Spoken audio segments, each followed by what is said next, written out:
At my granddaughter's wedding, I looked down at my name tag and suddenly understood that sometimes the cruelest things in life are written in beautiful handwriting. I stood at the entrance of the Charleston Grand Harbor Hotel with my purse hanging from my shoulder, and my heart feeling lighter than it had in months. The late afternoon sun painted warm gold across the white marble steps, and a soft breeze coming in from the harbor moved the fabric of my champagne-colored dress. I had spent nearly an hour getting ready that morning. At 68, I wasn't trying to impress anyone anymore, but today mattered. Sophie was getting married. My granddaughter. My sweet little Sophie who used to sit on my kitchen counter stealing cookie dough when she thought I wasn't looking. The same Sophie who used to climb into my lap with scraped knees and tears in her eyes, asking if Grandma could somehow fix everything. I smiled thinking about it as I walked toward the check-in table outside the ballroom entrance. I could already hear music floating from inside. Soft piano. Laughter. The sound of glasses touching. Family celebrations always sounded beautiful from a distance. I adjusted the pearl earrings I wore. They had belonged to Thomas. Well, technically cufflink pearls that a jeweler had transformed into earrings years ago, for our 40th anniversary. Thomas always said I looked beautiful in pearls. Funny how after someone is gone, little things suddenly become the most important things in the world. A young woman standing behind the welcome table smiled brightly at me. She couldn't have been older than 22. "Welcome, ma'am. Name, please?" she asked cheerfully. "Margaret Whitmore," I said with a smile. She flipped through alphabetized cards and suddenly held one out. "Here you are." I reached for it casually. I expected to see something simple. Margaret Whitmore. Grandmother of the bride. Maybe something sweet. Something Sophie had picked out herself. But instead, written in elegant black calligraphy, were 7 words that made my fingers freeze against the cardstock. The old lady paying for everything. I stared at it. For a moment I honestly thought I had misread. I blinked once, then twice, but the words stayed exactly where they were. The old lady paying for everything.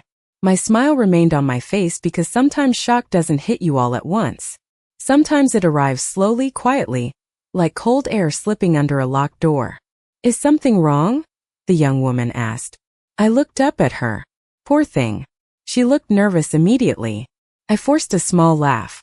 "Oh, I think there may have been a mistake." She leaned forward and looked at the card. I watched her expression change instantly. Her eyes widened for half a second before she looked uncomfortable. Very uncomfortable. "Oh my goodness, I'm so sorry," she whispered. "I can look for another one." I was about to answer when I heard a familiar voice behind me. "Margaret."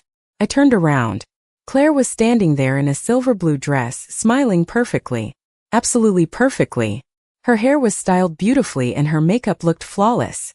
Beside her stood my son Evan adjusting his tie. Claire glanced down at the card in my hand. Then she laughed softly. "Oh goodness," she said. "You saw it already." Something inside my chest tightened. I looked at her carefully. She wasn't embarrassed. She wasn't surprised. She wasn't confused. She just smiled. Claire reached over and lightly touched my arm as if we were sharing some harmless little joke between family members. "Oh Margaret, do not look so serious," she said with a soft laugh. "It is just a funny little thing Sophie wanted to do. You know how younger people are these days." I looked at Sophie across the lobby near the ballroom doors. She was surrounded by bridesmaids in pale blue dresses, holding flowers and laughing at something someone had said. For a second I searched her face, wondering if she knew. Wondering if my granddaughter had really approved something like this. But before I could think too long, Evan stepped beside Claire and slipped one hand into his pocket. "Mom, come on," he said with a grin. "Lighten up a little. You know everyone jokes about you always taking care of things." I looked at my son. Really looked at him. Sometimes pain does not come from strangers. Sometimes it comes from realizing that familiar faces no longer feel familiar at all. I forced a smile because I suddenly felt that if I allowed even one real emotion onto my face, something inside me might crack. "Of course," I said quietly. "I suppose I am being silly." Claire smiled wider immediately. "That is the spirit." She leaned in and lowered her voice slightly. "Besides, after everything you have done for Sophie, everyone already knows you made this wedding possible." There was something in the way she said it. Not gratitude. Not warmth. Pride almost. Like someone showing off a trophy hanging on a wall. I looked down at the card still in my hand. The old lady paying for everything. Strange how words can change shape depending on who says them. Paying for Sophie to attend college had felt like love. Helping Evan and Claire during difficult years had felt like love. Writing checks for family vacations, birthdays, school tuition and home repairs had always felt like love. But standing there holding that card, suddenly those same things felt different. Suddenly they felt like receipts. Claire wrapped her arm around mine and guided me toward the ballroom entrance. "Come on," she said brightly. "People are waiting." The ballroom looked like something from a magazine spread. White roses filled crystal vases on every table. Hundreds of tiny lights hung from the ceiling like stars. Tall windows overlooked the harbor where boats drifted quietly over the evening water. Round tables covered in ivory linen stretched across the room, and soft jazz music floated through hidden speakers. Everything looked perfect, beautiful, expensive. I knew exactly how expensive because I had helped pay for almost all of it. I had written the final check just 3 weeks earlier. As we walked farther inside, I started noticing little things. Small things. Tiny things. People glancing down toward my name tag, then quickly looking away. One woman whispered something into her husband's ear before covering her mouth. A younger man standing beside the bar smiled awkwardly at me before pretending to look at his phone. Nobody said anything directly. They did not need to. Humiliation rarely arrives loudly. Most of the time it enters a room quietly and takes a seat beside you. Claire had already disappeared into a crowd of guests by then. Evan waved at business associates near the dance floor. I suddenly found myself standing alone near the edge of the room holding my purse with both hands. Around me people laughed and hugged and raised glasses filled with champagne. I looked toward the sweetheart table where Sophie would sit later with her new husband. Then I looked down once more at the card hanging from my neck. And for the first time that evening, a strange thought crossed my mind. Maybe this had not started tonight. Maybe tonight was simply the first time I had finally noticed it. I slowly made my way toward my assigned table near the center of the ballroom, smiling politely whenever someone made eye contact with me. Years teach you strange things. One of them is how to keep your face calm, while your heart quietly rearranges itself inside your chest. My seat was at table 6 beside several people from Evan and Claire's neighborhood. I recognized a few faces from Christmas parties and summer barbecues over the years. Nice people. People who waved from across driveways and sent holiday cards every December. As I pulled out my chair, a woman named Diane looked at my name tag and then immediately looked away. Her smile faltered for just a second. "Margaret, you look lovely tonight," she said quickly. "That color is beautiful on you." "Thank you," I answered gently as I sat down. Thomas always liked this color. Saying his name still felt strange sometimes. Not painful exactly. More like reaching for a light switch in a room and remembering it was never there anymore. Diane nodded kindly. "I miss seeing him around." I smiled. "I do too." The conversation moved on after that. People talked about traffic near the harbor and the unusually warm weather for April. Someone mentioned vacation plans in Florida. Another couple talked about their grandson starting college in the fall. I listened more than I spoke. I had always been good at listening. Mothers become experts at that. We spend years listening to children talk about scraped knees, broken hearts, school projects, first jobs, first apartments. Then one day you realize nobody has asked how your day was in a very long time. A waiter passed carrying glasses of sparkling water and champagne. Soft music continued floating through the room while servers moved quietly between tables adjusting silverware and candles. Everything looked elegant and perfectly organized. Then I heard laughter coming from the table behind me. Not loud laughter. Not cruel laughter. Just enough to make me turn slightly. A man leaned toward another guest and quietly said, "Well, I guess we know who really paid for all this." I felt my stomach tighten.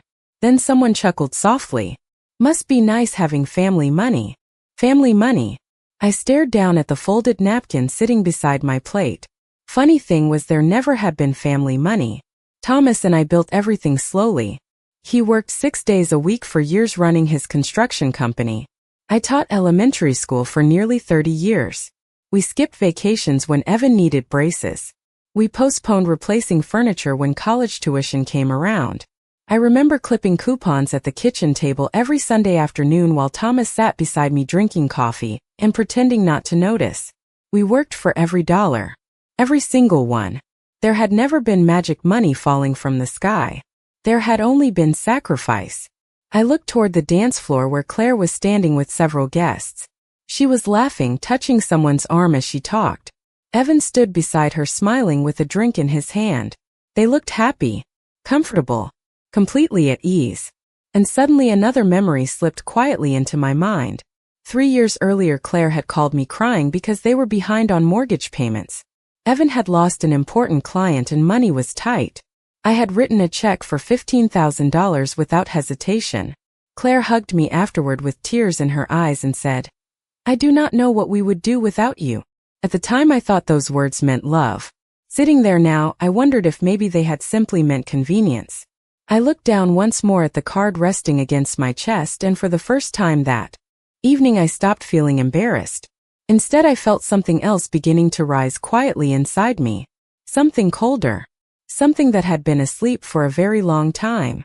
I sat there listening to conversations drift around me while memories began rising one by one like photographs floating to the surface of dark water. It is strange how the mind works. Sometimes you spend years believing a story, and then one small moment changes the way you read every page that came before it. I looked across the ballroom toward Sophie and remembered the summer she turned 12. She had wanted to attend a science camp in Colorado. I still remembered the excitement in her voice when she called me, "Grandma, they have robotics classes and astronomy nights and hiking trails in the mountains." Her words had rushed together so quickly she could barely catch her breath. Claire had explained later that money was tight that year. Evan had just changed jobs and expenses had piled up. Without thinking twice, I mailed them a check for $4,000 the next morning. Sophie called me crying when she found out she could go. "Grandma, you made my dream come true." I remember sitting at my kitchen table after hanging up the phone and smiling to myself for the rest of the day. At the time it felt like happiness. Then another memory arrived. 5 years ago Claire had wanted to remodel the kitchen in their house. Nothing extravagant, she said. Just updates. New cabinets. Better countertops. Some appliances. I remember sitting in their home while she showed me paint samples and magazine pictures spread across the dining room table. Evan looked uncomfortable when he mentioned they were short by about $10,000. I remember Claire reaching across and taking my hand. "Margaret, please do not feel pressured. We would never ask." But her eyes had already been asking before the words left her mouth. I smiled softly then and told them family helps family. Thomas and I had always believed that. Family helps family. Such simple words. I used to think they meant everyone carrying weight together. Now I wondered if sometimes they simply meant one person carrying everyone else. Another memory followed quietly behind the others. Last Thanksgiving. Claire had called 2 days before dinner. Her voice sounded apologetic. "Margaret, we are keeping things small this year. Sophie invited some friends and there is just not enough room." I remember telling her I understood. I remember sitting alone in my house on Thanksgiving afternoon eating turkey and mashed potatoes on a tray in front of the television. I remember watching an old movie Thomas loved while convincing myself that these things happen. Then 3 days later I saw photographs online.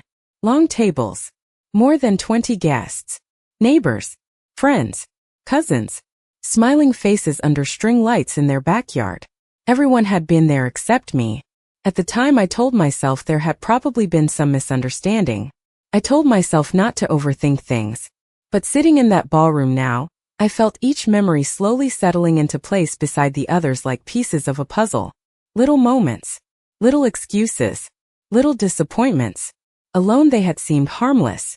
Together they looked different. Much different. I looked across the room and saw Claire laughing again near the bar while Evan stood beside her. She reached up and adjusted his tie before saying something that made him smile. They looked completely relaxed. Completely comfortable. As if tonight was unfolding exactly as they expected. I lowered my eyes toward my folded hands resting in my lap.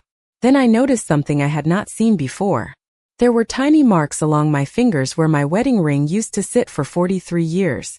Thomas had been gone almost 3 years, but some absences never really leave your skin. I gently ran my thumb over that empty space and suddenly heard his voice in my mind as clearly as if he were sitting beside me. Margaret, pay attention when people show you who they are. The ceremony itself passed in a blur of soft music and polite applause. I watched Sophie walk down the aisle with tears shining in her eyes, and for a little while I allowed myself to forget everything else. She looked beautiful. Truly beautiful. The same little girl who once ran through my backyard chasing fireflies was now standing beneath white flowers promising forever to someone she loved. I smiled and clapped when everyone else did. I stood when they kissed. I smiled for photographs. I played my role perfectly because after 68 years of life I had learned that grace is sometimes simply choosing not to fall apart in front of people who expect it. After the ceremony ended, guests slowly moved toward the cocktail reception area overlooking the harbor. Evening sunlight reflected across the water in long ribbons of gold and orange. Waiters carried trays of small appetizers while conversations floated through the air around me. I stood near the railing for a moment looking out toward the boats. The ocean always calmed me.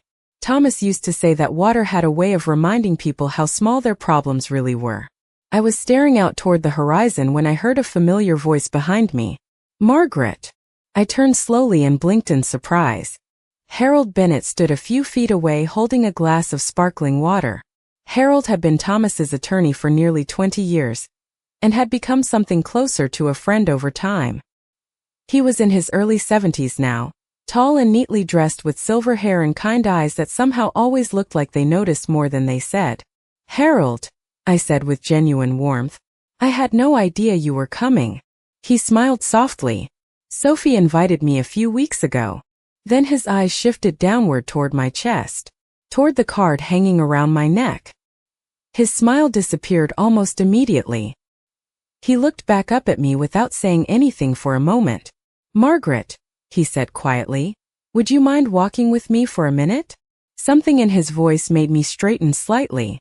We moved away from the crowd toward a quieter corner of the terrace where small lanterns had already begun glowing against the coming evening sky. Neither of us spoke right away. Harold looked back toward the ballroom doors before turning toward me again. How long has this been going on? He asked gently. I frowned slightly. How long has what been going on? He looked at me carefully. People using you. I felt my chest tighten unexpectedly. For a moment I almost laughed because the question sounded absurd. Then I realized I could not answer it. Harold lowered his voice. Thomas worried about this. I stared at him. What do you mean? He hesitated for a moment before speaking. A few months before he passed away, he asked me to make some adjustments to certain family documents. I looked at him silently while the sounds of laughter and music drifted from inside behind us. He loved you very much, Margaret, Harold continued quietly, and he was afraid that one day your kindness would become something people expected instead of appreciated. Suddenly the cool evening air felt different against my skin. Suddenly Thomas's voice from earlier echoed again inside my mind. Pay attention when people show you who they are. And for the first time that evening, I had the strange feeling that tonight was about to become something much bigger than a wedding. For several seconds I simply stared at Harold while the sounds of celebration carried on behind us as if nothing in the world had changed. People laughed somewhere near the ballroom doors. Glasses touched. Music drifted softly through hidden speakers. The world had not shifted at all, and yet somehow it suddenly felt like the floor beneath my feet had moved an inch to the left. I folded my hands quietly in front of me. What adjustments? I asked. Harold looked at me carefully before taking a slow breath. Thomas wanted certain protections in place. He paused for a moment. Nothing dramatic. Nothing controlling. He simply wanted to make sure that if anyone ever treated you like a financial obligation instead of family, there would be consequences. I felt my eyes blink once. Slowly. Consequences. Harold nodded. Margaret, Thomas knew you. His voice softened slightly. He knew that you would give people your last dollar if they asked for it with tears in their eyes. I looked away toward the water. The last light of evening stretched across the harbor while small waves rolled gently beneath distant boats. Harold was right. Thomas had always known me better than anyone. Better than I knew myself sometimes. I remembered all the times Thomas would smile at me while I wrote another check for someone. He never argued. never complained. He would only lean back in his chair and say, "You have a beautiful heart, Maggie. Just make sure nobody mistakes it for an open wallet." I used to laugh when he said that. Standing there now, I suddenly felt tears trying to rise somewhere behind my eyes, but I held them back. Harold reached into the inside pocket of his jacket and pulled out a small cream-colored envelope. He held it for a moment without handing it to me. "Thomas asked me not to discuss any of this unless I felt it became necessary." I looked at the envelope but did not take it. "And tonight you think it became necessary?" Harold looked directly at me. "Tonight I watched your own family turn your generosity into a joke hanging around your neck." We stood there in silence after that. Not uncomfortable silence. The kind that only exists between people who no longer need to fill empty spaces with words. Finally, I looked down at the card hanging against my dress again. Earlier it had made me feel embarrassed. Then it had made me feel sad. But now I felt something different entirely. Distance. As if I were looking at evidence instead of an insult. I lifted my eyes back toward the ballroom windows where guests moved around beneath soft lights. Claire was inside near the dance floor talking animatedly with several women. Evan stood nearby laughing at something someone had said. Neither of them looked worried. Why would they? From where they stood, tonight was moving perfectly. They believed I was still the same Margaret who apologized when other people hurt her feelings. The same Margaret who smiled and quietly paid bills. The same Margaret who made excuses for everyone else. Harold gently placed his hand on my shoulder. "You do not have to do anything tonight," he said quietly. "Just pay attention." I nodded once. Then I looked back through the windows toward my family. Toward my son. Toward Claire. Toward the people I had spent years putting before myself. And for the first time all evening, I stopped wondering whether I was overreacting. I stopped wondering whether I had misunderstood something. Because suddenly I was not looking at isolated moments anymore. I was looking at a pattern. And patterns tell the truth even when people do not. When Harold and I walked back inside, the ballroom had shifted into that warm, glowing part of the evening where everyone seemed softer around the edges. Candles flickered across the tables and the lights hanging from the ceiling looked like tiny stars suspended above the dance floor. Music filled the room while servers moved between guests carrying dinner plates and glasses. From a distance it probably looked like a perfect family celebration. I suppose most things do from a distance. Harold quietly returned to his table and gave me one small nod before sitting down. I understood the message. Watch. Listen. Pay attention. I moved back toward my seat slowly. For the first time all evening, I was not walking through the room as someone's mother or someone's grandmother or someone's financial safety net. I was walking through the room as an observer. And once you stop participating and start observing, people become very interesting. Claire was standing beside the sweetheart table speaking with two women I recognized from her neighborhood. I had met them before at holiday parties. I smiled politely as I passed behind them, not intending to listen. But then I heard my name. People always lower their voices when they think they are being discreet. Funny thing is they almost never lower them enough. "Claire, you are lucky Margaret helped so much," one woman said with a small laugh. "My mother would never do all this." Claire laughed softly. "Margaret likes feeling needed." I slowed my steps without turning around. "Honestly," Claire continued, "if you let her help with something once, she just keeps offering." Another woman laughed. "Well, I wish I had one of those." Claire lifted her champagne glass slightly. "Trust me. Sometimes all you have to do is look stressed for 5 minutes."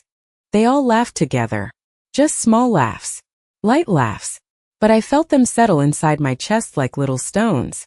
I kept walking without reacting. I kept my face calm because suddenly I understood something important. Real betrayals almost never arrive dramatically. Nobody stands in the middle of a room and announces they are using you. Nobody says thank you for your money, while secretly rolling their eyes behind your back. It happens quietly. In conversations you were never supposed to hear. In smiles that disappear the second you turn away. I reached my table and sat down carefully. My hands rested quietly in my lap.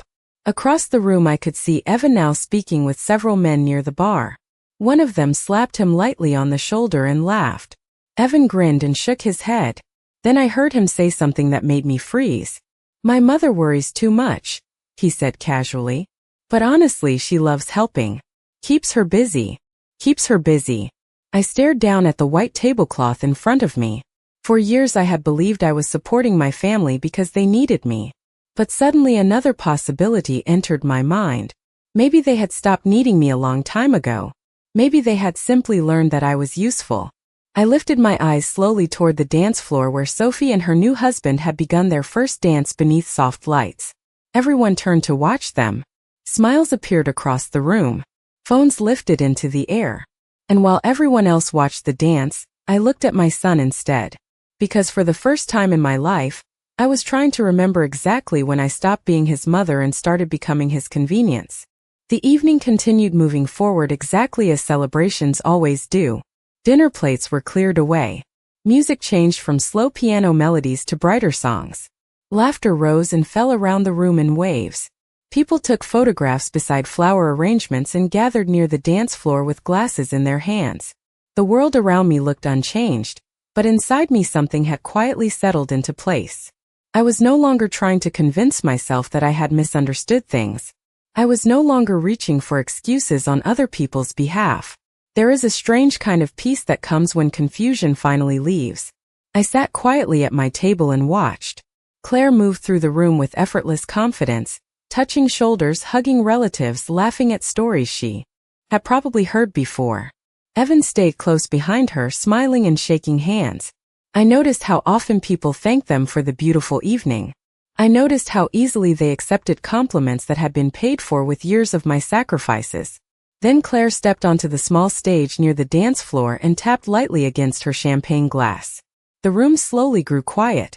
"Before we continue celebrating," she said warmly, "I just want to thank everyone for being here tonight." Guests smiled and turned toward her. Sophie looked up from her seat beside her husband with bright eyes.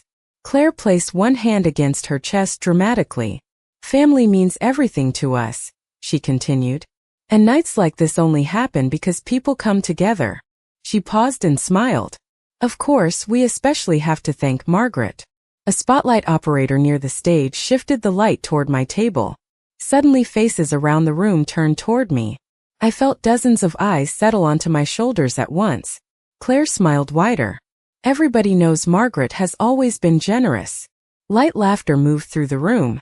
Then she added, "Honestly, we should have put her face on the wedding invitations." More laughter followed. Small laughter. Comfortable laughter. The kind people give when they believe everyone is sharing the same joke. I sat perfectly still. Beside me, Diane looked down at her hands awkwardly. Across the room, Harold had stopped moving entirely. Claire continued smiling toward me. "Stand up, Margaret," she called playfully. "Let everybody see our favorite family sponsor." More laughter. I looked around slowly. Some people smiled politely. Some looked uncomfortable. Some avoided eye contact completely. And suddenly I noticed Sophie. My granddaughter was not laughing. She was staring toward her mother with a small line forming between her eyebrows. Confusion. Real confusion. For the first time all evening I looked directly at Sophie instead of Claire. Then I realized something important. Sophie might not have known any of this at all. She might have simply trusted the people around her the same way I once had. I slowly stood from my chair because everyone was already looking at me. The room grew quieter almost immediately. Claire still smiled confidently beside the microphone. Evan looked relaxed with one arm resting against his chair. They expected embarrassment. They expected silence. They expected the same Margaret who spent years smoothing uncomfortable moments away before anyone else had to feel them. I looked down briefly at the card hanging around my neck. Then I looked back up toward the room full of faces waiting for me to react. And for the first time that night, I smiled back at Claire. I smiled at Claire, and for a moment I saw a tiny flicker of uncertainty cross her face. It was gone almost immediately, but I saw it. After all these years of being a mother, I had become very good at noticing small things. Tiny shifts. Tiny pauses. Tiny cracks people thought nobody else could see. I reached up slowly and touched the card hanging around my neck before looking around the room. The ballroom had become completely silent now. Even the waiters had stopped moving. "Thank you, Claire," I said softly. My voice sounded calm. Much calmer than I felt. "You are right about one thing. Family means everything to me. I paused and looked toward Sophie. Her eyes stayed fixed on me. I smiled at her gently. Ever since Sophie was a little girl, I wanted her to have every opportunity life could offer. I looked back around the room. I wanted her to have beautiful birthdays and college opportunities and dreams that felt possible. I took a slow breath. I wanted my family to have support whenever they needed it, because I always believed that love meant showing up for people. Around the room, people listened quietly. Nobody laughed now. Nobody moved. For years I thought helping people meant they felt loved. I continued. But tonight I learned something different. I glanced down at the card again and lightly touched it with my fingertips. Tonight I learned there is a difference between being appreciated and being expected. I looked toward Claire then. Her smile had disappeared completely. Evan sat very still in his chair. You see, I spent most of my life believing kindness worked like a savings account. You put enough love into people and one day it comes back to you. I shook my head gently. But kindness is not a savings account. Sometimes it becomes an expense account for people who stop noticing the cost. I could feel my heart beating steadily now. Not fast. Not nervous. Just steady. Across the room I saw Harold watching quietly. Sophie was still staring at me with wide eyes. Then I slowly reached behind my neck and unclipped the card from my dress. I held it up for a moment. I think this belongs somewhere else. I walked calmly toward Claire and placed it in front of her on the table beside the microphone. Nobody said a word. Not one person. I looked at Evan next. My son. My little boy who used to hold my hand crossing parking lots and call me when thunderstorms scared him at night. I smiled sadly. Your father used to tell me something. My eyes moved slowly across the room. He used to say that people eventually tell you exactly who they are, if you stop interrupting them with excuses. I stepped back and looked toward Sophie one last time. Sweetheart, I hope your marriage is filled with love and respect because those things matter much more